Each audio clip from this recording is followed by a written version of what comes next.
So Taylor Rapp will not practice. He's day-to-day. He's a hip.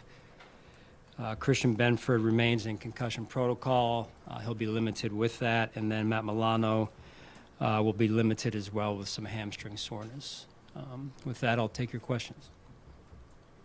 Sean, I know the approach this week will be treated like another game and same thing you've been doing all year. How much harder is that to do this week when everybody knows what's on the other side of a win this week? I know that the approach this week will still be treated like another game. Yeah. How much harder is that to do this week when you know what's on the other side of a win? Yeah, we've got to take them one game at a time, just like the regular season, and stick with our process and be consistent with it, quite honestly. Is it harder to do, though, considering the circumstances and the stakes this Sunday? I think when you know who you are and you know what works for us, it's a lot easier. If you have to adjust things this time of year, then it gets more difficult, perhaps. But we've been taking the same approach rather consistently all season.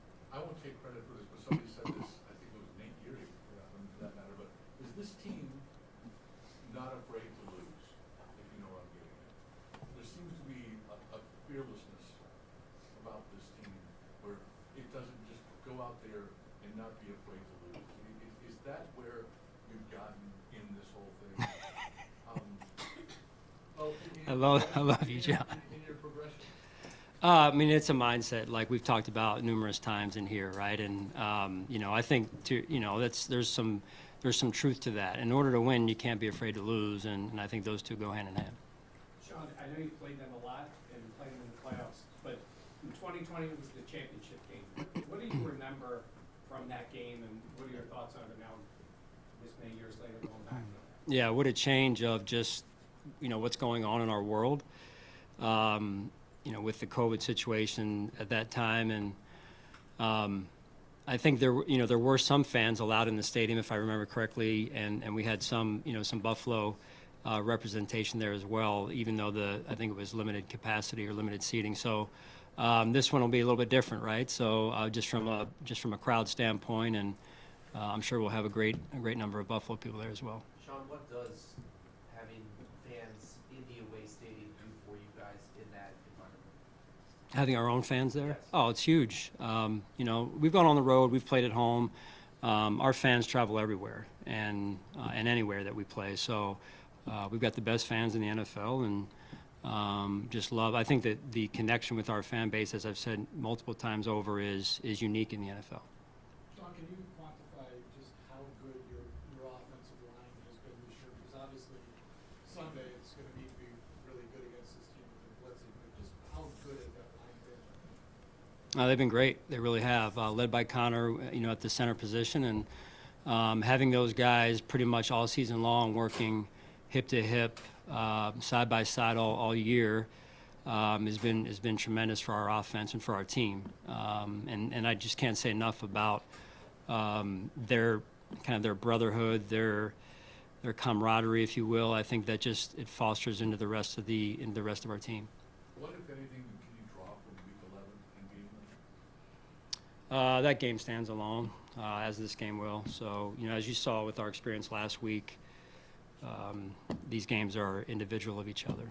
Sean, you mentioned the fans.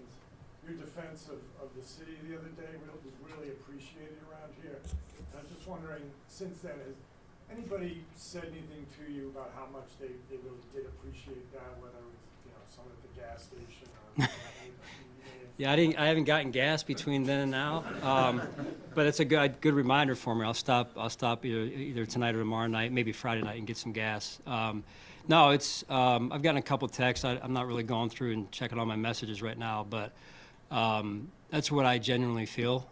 This is a place that has embraced me and my family since we moved here 8 years ago, and it feels like home. And I'm defensive because I love the people, and I think people who don't know Buffalo, it's because they haven't spent time here to appreciate and respect what really goes on here. And that's just not Orchard Park, it's beyond Orchard Park. So that's truly how I feel about it. So I know Bail Inspector has had 4 games on IR. Can you just give us an update on where he is? Do you plan on having him designated to return at all this week? We'll see. Taking it one day at a time, and he looks like he's moving in the right direction, so we'll see. Sean, in terms of coaching ball security to your team, can you talk a little bit about how you do that, and do you do it to defensive players as well? I'm just kind of referencing the way Von Miller held on to the ball. Yeah, it might be the best example of ball security that I'll see. Yeah. Just tell us a little bit about how it's coached to all the players. Well, it's something that we try and do every week on all three sides of the ball. Never taking it for granted, I think, is the key for us. We're somewhat old-fashioned in the way that we approach practice, perhaps, focusing in on the fundamentals. That's really what I think it's one of the big stepping stones to playing at a high level is the fundamental approach to the game. Sean, from the first game to now, they've got Pacheco back, they've got Brown back at the receiver, Hopkins is around now. How different is this Kansas City offense, you think, compared to the one you saw here in November? Yeah, I mean, there's some things that are similar. There's certainly some things that are different personnel-wise, for sure. And conceptually, some of the things that they're doing. A very talented team and a lot of speed on the field, and it makes sense in terms of how Andy's been able to lead that offense for a number of years now, and for this team that we're going to play to have the success that they've had. It's incredible. I'm sure there's a lot that goes with all that success. Just an incredible collection of talent and scheme. Sean, we've talked a lot about how you and this team has kind of changed and morphed over the several years since you've been the head coach. How about Kansas City? How have you seen them kind of change over the last 5 or 6 years to now? Yeah, I think that's probably not as appreciated as it should be. Just how one team is able to sustain success in such a highly competitive year-to-year, week-to-week league like the NFL. And that is a great example of continuing to evolve over time, trying to stay out in front of trends, roster-wise, personnel or scheme-wise, coaching-wise, and so that's always what we're trying to do, and I think that's helped us as well, is continue to drive every year of what can we do better, and where's the league going, and how can we continue to stay out in front. With Matt, do you have an outlook at the possible training staff, and did that injury happen when he came out during that game? There was some soreness afterwards, but I don't know if it's an injury or not. It's just what I'm being told is hamstring soreness, and so he'll be limited today with that. Preparing for a team like the Chiefs that you've played so much over the last few years, is it all like preparing for a divisional opponent where they know you so well, you know them so well? Like, what element does that play in preparing you? Yeah, I mean, we've played each other multiple times now. Initially when we first arrived here, we played in 2017, my first season out there, and then didn't play there was a gap in there of time. And then it seems like, when you have two good teams, two good organizations, that you kind of see each other frequently now. So we have a lot of respect for them.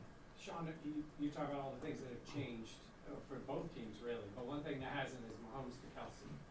But from your perspective, has that changed at all, the way they do things? Because it obviously has worked for them.